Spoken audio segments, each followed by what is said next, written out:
começava finalmente a fazer sentido. Ele queria abrir novos horizontes, mostrar-nos o que a senhora Martin não via, o que seus empregados não viam, ou, por falar nisso, o que meu pai não via. Naquele dia minha visão se ampliou e comecei a vislumbrar a armadilha que aguardava tanta gente. Vejam, em última análise, somos todos empregados, só que trabalhamos em níveis diferentes, disse Pai Rico. Eu só quero que vocês tenham a chance de escapar da armadilha, a armadilha criada por essas duas emoções, o medo e o desejo. Usem-nas a seu favor, não contra. Isso é o que eu quero ensinar a vocês. Não estou interessado em ensinar apenas a ganhar rios de dinheiro. Isso não vai cuidar do medo e do desejo. Se primeiramente vocês não cuidarem do medo e do desejo e ficarem ricos, vocês serão apenas escravos bem pagos. E como escapar da armadilha? Perguntei. A causa principal da pobreza ou das suas dificuldades financeiras está no medo e na ignorância, não na economia, ou no governo, ou nos ricos. E o medo que instalamos em nós mesmos e a ignorância que mantém as pessoas presas na armadilha. Então vocês, garotos, vão para a escola e se formem. Eu lhes ensinarei como não cair na armadilha. As peças do quebra-cabeça começavam a se encaixar.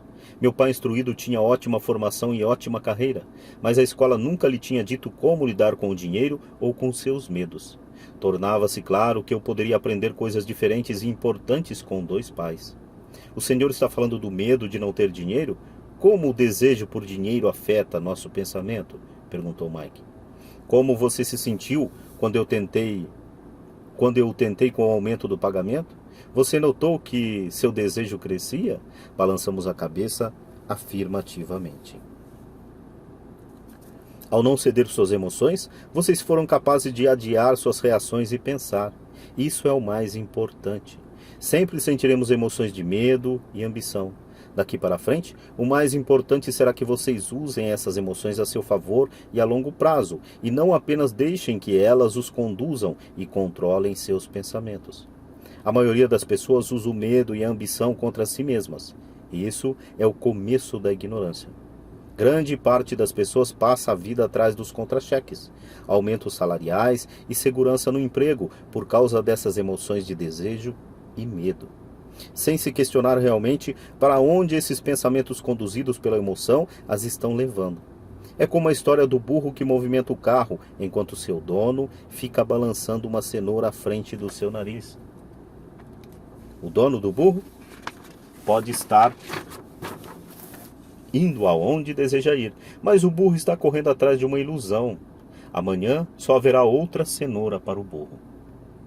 O Senhor quer dizer que, no momento em que eu imaginei a nova luva de beisebol, os doces e os brinquedos, isso era como a cenoura para o burro? Perguntou Mike.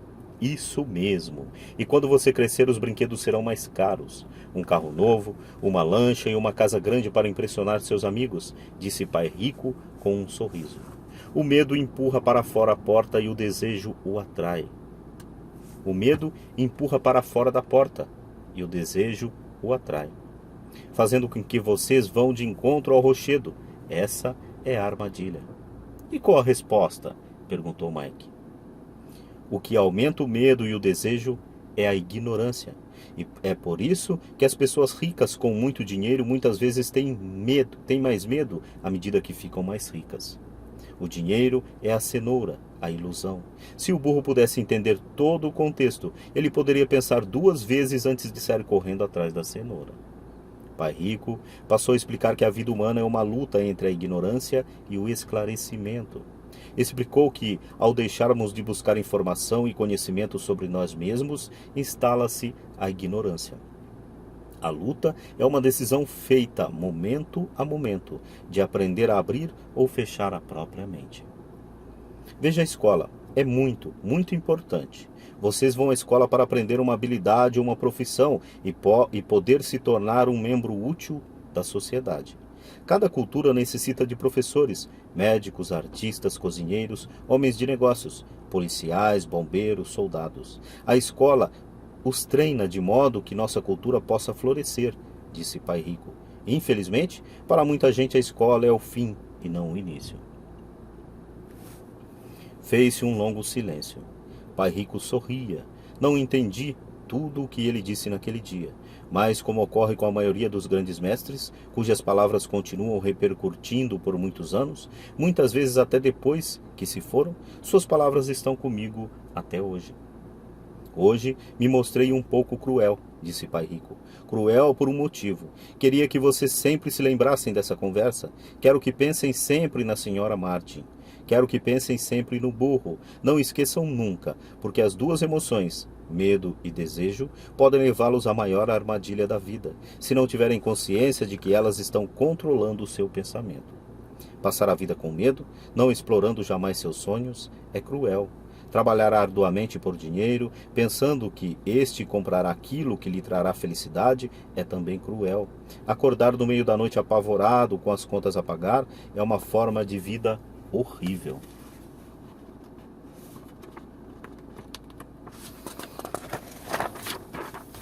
Viver uma vida determinada pelo montante do seu contra-cheque não é realmente viver. Pensar que um emprego os fará sentir-se seguros é mentir para vocês mesmos. É cruel e é a armadilha que quero que evitem, se possível. Vi como o dinheiro conduz a vida das pessoas. Não deixem que isso aconteça com vocês. Por favor, não deixem o dinheiro dominar suas vidas. Uma bola de beisebol rolou para a nossa mesa. Pai Rico a pegou e a lançou de volta. O que a ignorância tem a ver com a ambição e o medo? Perguntei. É a ignorância sobre o dinheiro que causa tanta ambição e tanto medo, disse Pai Rico. Vou dar alguns exemplos. Um médico querendo mais dinheiro para sustentar melhor sua família aumenta o preço de suas consultas. Isso prejudica principalmente os mais pobres, de modo que este tem saúde pior do que aqueles que têm dinheiro. E continuou. Como os médicos aumentam suas consultas, os advogados também aumentam sua remuneração. Como a remuneração dos advogados aumentou, os professores querem um aumento, o que provoca um aumento dos impostos e assim por diante. Logo, logo, a disparidade entre ricos e pobres será tão grande que surgirá o caos e outra civilização entrará em colapso. As grandes civilizações entraram em colapso porque a distância entre os que têm e os que não têm era grande demais. Os Estados Unidos estão seguindo o mesmo caminho, provando mais uma vez que a história se repete, porque não aprendemos com ela. Só decoramos mecanicamente datas e nomes, não a lição. E os preços não aumentam? Perguntei. Não numa sociedade instruída, com um bom governo. Os preços, na verdade, devem cair. Naturalmente, isso às vezes só é verdadeiro na teoria. Os preços sobem devido ao medo e à ambição gerados pela ignorância. Se as escolas ensinassem as pessoas sobre dinheiro, haveria mais dinheiro e preços mais baixos. Mas as escolas estão preocupadas em ensinar as pessoas a trabalhar pelo dinheiro e não a controlar o poder do dinheiro. Mas não existem colégios e escolas de negócios? Perguntou Mike. O senhor não está incentivando que eu vá fazer meu mestrado em uma escola de negócios? Sim, falou Pai Rico, mas na maioria das vezes as escolas de negócios treinam empregados que são contadores sofisticados. Que os céus não permitam que um contador domine uma empresa. Tudo o que eles fazem é olhar para os números, demitir gente e aniquilar o negócio. Sei disso porque contrato contadores. Tudo o que eles pensam é cortar custos e aumentar preços, o que causa mais problemas. A contabilidade é importante. Gostaria que mais gente a conhecesse, mas ao mesmo tempo ela não mostra tudo, acrescentou Pai Rico furioso. Há uma solução? Perguntou Mike. Sim, disse Pai Rico. Aprender a usar suas emoções para pensar e não pensar com suas emoções. Quando vocês, garotos, dominaram suas emoções, concordando em trabalhar de graça para mim, sabia que havia esperança. Quando novamente vocês resistiram às suas emoções, quando os tentei em mais dinheiro, vocês estavam novamente aprendendo a pensar em vez de se renderem às emoções. Este é o primeiro passo. Por que esse primeiro passo é tão importante? Perguntei. Isso vocês terão de descobrir. Quero que vocês aprendam. Vou levá-los pelo caminho dos espinhos. É um lugar que quase todos evitam. Vou levá-los a esse lugar aonde a maioria das pessoas tem medo de ir. Se forem comigo, abandonarão a ideia de trabalhar por dinheiro e aprenderão a fazer o dinheiro trabalhar para vocês. E o que receberemos se formos com o Senhor? O que acontecerá se concordarmos aprender tudo isso com o Senhor? O que obteremos? Perguntei. O mesmo que irmão Coelho obteve, disse Pai Rico. Libertação da boneca de piche. Há um caminho de espinhos? Perguntei. Boneca de piche. Referência a personagem de uma conhecida história infantil passada no sul dos Estados Unidos. Com base nela, Disney criou em 1946 o filme A Canção do Sul. A boneca de piche é usada pela raposa como isca para pegar e livrar-se de seu inimigo, o coelho. Bom, vamos lá. Há um caminho de espinhos? Perguntei. Sim, assentiu Pai Rico. O caminho de espinhos é o nosso medo e a nossa ambição. A saída está em pôr de lado o medo e confrontar nossa ambição, nossas fraquezas, nossa carência. E a saída também está na mente, na escolha de nossos pensamentos. Escolher nossos pensamentos? Perguntou Mike, intrigado. Sim, escolher o que pensamos em lugar de reagir a nossas emoções, em lugar de levantar da cama e ir para o trabalho para resolver os problemas, porque estamos assombrados pelo medo de não ter dinheiro para pagar nossas contas. O pensamento levaria a dedicar tempo a colocar-se a si mesmo a pergunta. Uma pergunta como: trabalhar com mais afinco seria a melhor pergunta? Uma outra pergunta como... Ou melhor, uma pergunta como: trabalhar com mais afinco seria a melhor solução para este problema? A maioria das pessoas está tão apavorada por não encarar a verdade. O medo está controlando-as, que não podem pensar e assim correm para sair de casa.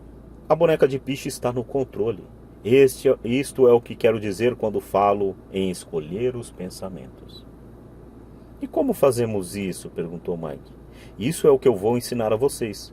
Vou lhes ensinar como escolher seus pensamentos, em lugar de reagir apavorados, tomando café da manhã afobadamente e disparando porta fora. Lembrem-se do que disse antes. Um emprego é apenas uma solução de curto prazo para um problema de longo prazo. A maioria das pessoas só tem um problema em mente e é de curto prazo. São as contas do fim do mês. A boneca de piche. O dinheiro passa a conduzir suas vidas, ou melhor dizendo, o medo é a ignorância em relação ao dinheiro. Da mesma forma que faziam seus pais, elas acordam toda manhã e vão trabalhar por dinheiro. Não têm tempo de se perguntar se há outra maneira. Suas emoções estão no controle de seu pensamento, não nas suas cabeças. O senhor pode distinguir o pensar com as emoções do pensar com a cabeça? Perguntou Mike. Sim, eu ouço isso o tempo todo, respondeu Pai Rico. Ouço coisas como: bem, todo mundo tem que trabalhar, ou os ricos são desonestos, ou vou procurar outro emprego, mereço esse aumento, eles não vão me passar para trás, ou gosto deste emprego porque ele é seguro, em lugar de perguntas como: o que é que eu estou fazendo aqui? O que interrompia o pensamento emocional e daria tempo de pensar com clareza. Devo admitir que estava recebendo uma grande lição, saber quando alguém estava falando a partir de suas emoções ou de um pensamento claro. Era uma lição que me prestou bons serviços a vida toda, especialmente quando era eu que estava falando a partir de uma reação e não de um pensamento claro. Enquanto caminhávamos de volta à loja, Pai Rico explicou que os ricos realmente fazem dinheiro. Eles não trabalham por ele. Ele continuou explicando que Mike e eu estávamos cunhando pratinhas de 5 centavos com chumbo, pensando que estávamos fazendo dinheiro. Nós estávamos pensando quase como os ricos. O problema é que nós estávamos praticando um ato ilegal. Era legal quando o governo e os bancos faziam isso, mas não quando nós fazíamos. Ele explicou que havia formas legais de fazer dinheiro e formas ilegais. Pai Rico continuou explicando que os ricos sabiam que o dinheiro era uma ilusão, como a cenoura para o burro. E em virtude do medo e da ambição que milhões de pessoas aceitam a ilusão de que o dinheiro é real. O dinheiro é uma ficção. Somente a ilusão de confiança e a ignorância das massas permite que o castelo de cartas fique em pé. De fato, disse ele, de várias maneiras a cenoura do burro é mais valiosa do que o dinheiro. Ele falou do padrão ouro que vigorava nos Estados Unidos e que, na verdade, cada nota de dólar era um certificado de prata. O que preocupava é que algum dia o país pudesse abandonar o padrão ouro e os dólares deixassem de ser certificados de prata. O que aconteceria, garotos? Seria uma grande confusão. Os pobres, a classe média e os ignorantes teriam suas vidas arruinadas simplesmente porque continuariam acreditando que o dinheiro é real e que a empresa para a qual trabalham, ou o governo, cuidaria deles. Naquele dia, não entendemos do que ele estava falando, mas com o correr dos anos, isso passou a fazer cada vez mais sentido. Vendo o que os outros não veem. Ao entrar em sua caminhonete no estacionamento da pequena loja de conveniência, ele disse: "Continuem trabalhando, garotos, mas quanto mais cedo vocês se esquecerem de que precisam de um contra-cheque, mais fácil se tornará sua vida adulta. Continuem usando seu cérebro, trabalhem de graça e logo sua mente lhes mostrará formas de ganhar muito mais dinheiro do que eu poderia lhes pagar. Vocês verão o que outras pessoas nunca percebem. Oportunidades que estão à frente do seu nariz. A maioria jamais enxerga essas oportunidades porque estão atrás do dinheiro e segurança. E é isso que elas recebem. No momento em que vislumbram uma oportunidade, vocês a reconhecerão pelo resto de suas vidas. Quando conseguirem isso, vou lhes ensinar outra coisa. Aprendam essa lição e evitarão uma das maiores armadilhas da vida. Vocês não tocarão nunca, jamais, nessa boneca de piche. A boneca de piche da história é totalmente pegajosa. Daí as dificuldades de se livrar dela e dos problemas que ela provoca. Mike e eu pegamos nessas coisas na loja e nos despedimos da senhora. Mike e eu pegamos nossas coisas na loja e nos despedimos da senhora Martin. Voltamos ao parque, ao mesmo banco da área de piquenique, e passamos várias horas pensando e conversando. Passamos a semana seguinte na escola, pensando e conversando. Durante outras 2 semanas, pensamos, conversamos e trabalhamos de graça. No fim do segundo sábado, estava eu outra vez me despedindo da senhora Martin e atirando um olhar sonhador para a estante das revistas em quadrinhos. O duro de não ganhar nem mesmo 30 centavos aos sábados era que eu não tinha dinheiro para comprar gibis. De repente, enquanto a senhora Martin se despedia de Mike e de mim, vi que ela estava fazendo algo que eu nunca vira fazer antes. Ou melhor, vira, mas nunca prestara atenção. A senhora Martin estava arrancando a metade superior da capa do gibi. Ela guardava essa metade e jogava numa caixa de papelão o resto da revistinha. Quando perguntei o que estava fazendo com as revistinhas, ela falou: "Estou jogando fora. Devolvo a parte de cima da capa para o distribuidor das revistas, que me dá um crédito quando traz os novos gibis. Ele vai chegar aqui a 1 hora. Mike e eu esperamos 1 hora. Quando ele chegou, perguntei se podíamos ficar com os gibis velhos. Ele respondeu: "Vocês podem ficar, se vocês trabalharem nessa loja e não os revenderem." Nossa parceria ressuscitou. A mãe de Mike tinha um quarto vazio no porão da casa. Nós o limpamos e começamos a empilhar ali centenas de gibis. Em pouco tempo, nossa biblioteca de gibis estava aberta ao público. Contratamos a irmã caçula de Mike, que adorava estudar, para ser bibliotecária. Ela cobrava de cada criança um ingresso de 10 centavos e a biblioteca permanecia aberta, depois das aulas, das 14h30 às 16h30, todos os dias. Os frequentadores, as crianças da vizinhança, podiam ler quantos gibis quisessem nessas 2 horas. Era uma pichincha, pois cada gibi custava 10 centavos, e podiam-se ler 5 ou 6 nessas 2 horas. A irmã de Mike controlava a saída da garotada para assegurar-se de que ninguém estivesse levando uma revista emprestada. Ela também controlava os livros, registrava quantas crianças compareciam diariamente, quem eram elas e os comentários que faziam. Recebiam $1 por semana e deixávamos que lesse de graça quantos gibis desejasse. O que ela fazia raramente, porque estava sempre estudando. Mike e eu mantivemos o acordo de trabalhar todo sábado na loja e arrecadávamos os gibis descartados. Mantivemos nosso acordo com o distribuidor, pois não revendíamos nenhum gibi. Quando eles ficavam muito rasgados, os queimávamos. tentamos abrir uma filial, mas nunca encontramos alguém tão dedicado e confiável quanto a irmã do Mike para cuidar dela. Nossa idade precoce, ou melhor, nessa idade precoce, descobrimos como era difícil conseguir bons funcionários. É com grande alegria e prazer no coração que eu termino mais esta leitura. Se essa leitura lhe foi útil, você pôde acompanhar do início ao fim e pôde engrandecer de alguma maneira a tua vida, e você queira contribuir para que essas leituras continuem sendo feitas, isso como uma troca de energias, né? Você usufruiu de um trabalho e, se achar viável, pode estar contribuindo com esse trabalho também. Então, se você quiser contribuir com esse trabalho, abaixo aí na descrição você tem aí os dados para que você possa contribuir também e fazer a troca de energias, pois é dando que se recebe. Eu dei o meu trabalho a vocês através desse áudio e, caso seja da tua vontade, eu poderei receber alguma coisa em contrapartida de quem está ouvindo.